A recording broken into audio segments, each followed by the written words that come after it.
Good afternoon, Philippines! Ito po palang video ay video ng aking anak during graduation niya.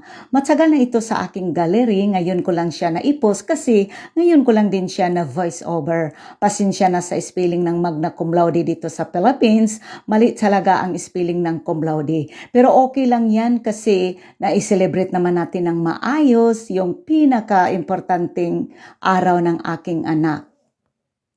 After graduation ng aking anak, umuwi talaga kami sa Pilipinas para dito siya i-celebrate, para ma-witness ng aking buong pamilya, mga friends, relatives na nakapag-graduate na ako ng aking anak. Alam niyo ba guys, nung during graduation niya, sobrang na-surprise talaga ako habang kami ay nasa harapan ng stage at tinawag yung name niya. Hindi talaga ako makapaniwala na magna cum laude yung anak ko kasi wala siyang sinasabi sa akin. Doon ko na lang nalaman during sa graduation niya.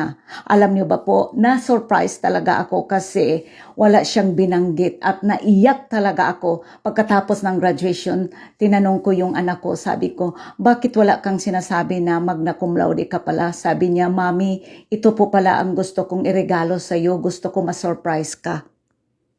Ito kasing anak ko ay mahilig talaga ito mag-surprise sa akin. Sobrang mabait talaga kaya pag nag-asawa to, sobrang swerte ng maasawa niya kasi magalang at nasa kanya na talaga lahat.